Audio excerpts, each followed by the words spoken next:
Welcome sa Dries TV. Kung interesado ka sa ganitong news, huwag kalimutang isubscribe ang ating YouTube channel. Maraming salamat! So ayun, welcome back again sa ating YouTube channel mga kakimpaw, and sa update natin ito ang pag-uusapan natin ay tungkol sa mga importanteng kaganapan kina Kim and syempre kay Paula Vilino. Pero bago po ang lahat, maraming salamat sa inyong patuloy na pagsuporta at pagsubaybay sa mga daily update natin. Kaya naman bilang pasasalamat, narito pa ang mga napili kong komento patungkol yan sa naging previous update. Unang komento mula po ito kay Ban849. Sabi niya, "Hi Miss Durs, muni-muni tayo mga kakimpaw. Kamusta mga kakimpaw lovers, seniors and all fans?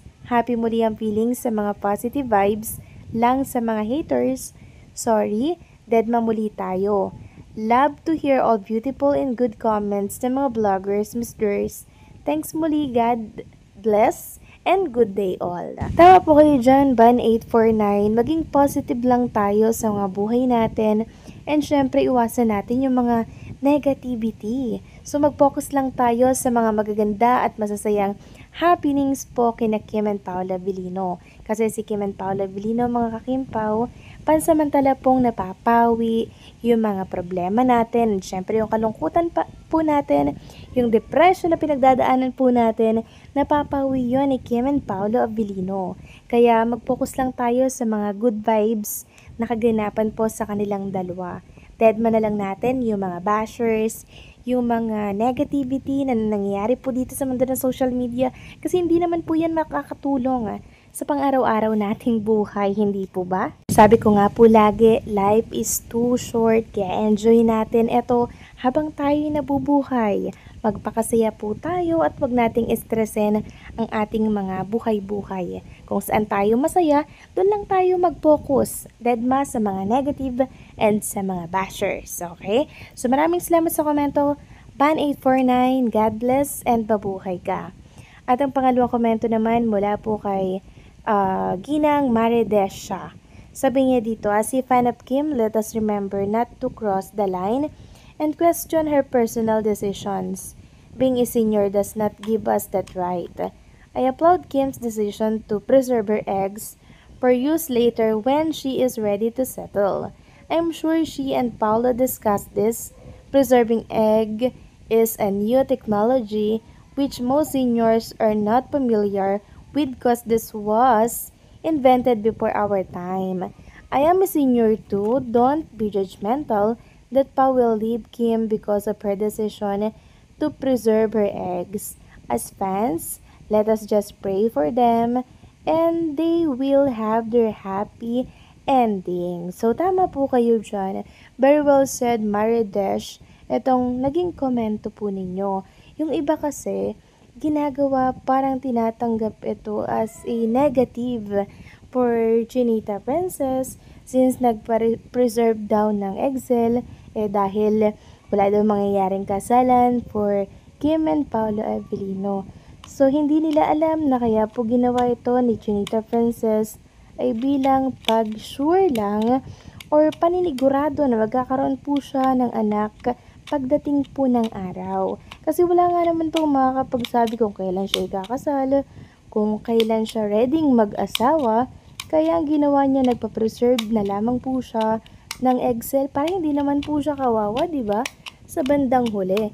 And syempre, hindi lang po si Kim Chu ang gumagawa or gumawa nito or gagawa pa lang nito. Dahil ang ibang mga artista, ginawa na rin po ito mga kakimpaw. So walang problema dun. 'Di ba kasi Excel din naman yun ni Chinita Princess. Yun nga lang, hindi po sa sinapupunan ni Kim Chu yun nagmula. Pero laman pa rin niya yun mga kakimpaw. And siguro naman hindi na po antayin po ni Chinita Princess na dumating po sa punto na yun. Di po ba? Kung baga parang plan B lamang yun just in case na hindi po siya po pwede nang magdala sa sinapupunan or hindi na po siya pwedeng magbuntes. So ito ay for assurance lamang for Chinita Princess. Kaya naman suportahan natin ito, okay? So maraming salamat po sa komento, Maridesh. God bless po and mabuhay kayo. So eto na nga, pag-usapan na natin mga kakimpaw ang mga topic po na nakalap natin sa gabing ito. At unahin na nga nating pag-usapan ng tungkol dito sa kaganapan ni Chinita Princess. Kanina araw po yan ng linggo. So kahit linggo mga kakimpaw, eto po at talagang busy na naman si Chinita Princess. Kanina nga po nagbahagi po siya ng kaniyang video na kung saan kasama niya po ang Glam Team, na kung saan makikita nga dito na inaayusan po siya mga kakimpaw.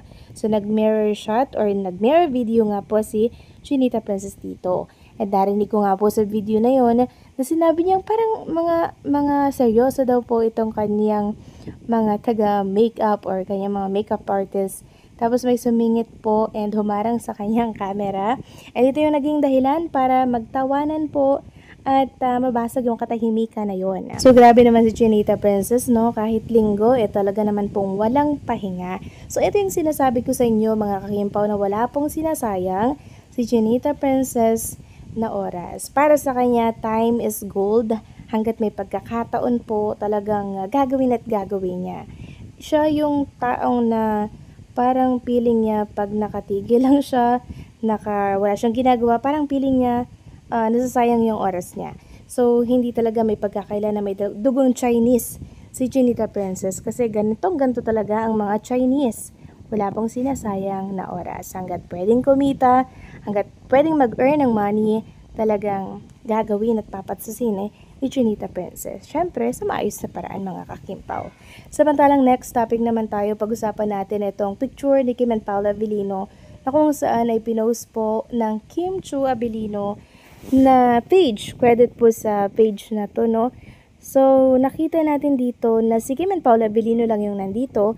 Wala na po silang mga kasama. So, ang ganda po ng picture na hindi ko alam kung edited lamang ito.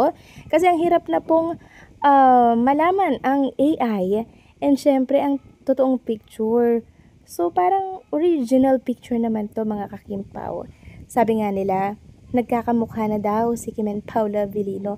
So, ganun po yung mga diba? Yung mga tinadhana, yung mga nagkakatuluyan, parang magkamukha na po sila. Samantalang next topic naman tayo, pag-usapan natin mga kakimpaw ang tungkol nga dito sa pa-flowers ni Chinita Princess. Yes po, nagbigay po ng flowers si Chinita Princess sa kanyang makeup artist. Napaka-generous naman talagang tunay, napakalambing, and syempre napakabait ng isang Kim Chu. Biruin niyo yun, kahit makeup artist niya lang, talagang sineselebrate niya yung birthday, and syempre hindi niya talaga nakakalimutan. Talagang naglalaan siya ng oras, regalo, and syempre, bilang pasasalamat na rin ito. So, ito po may pa-flower, bouquet of flowers si Chinita Princess.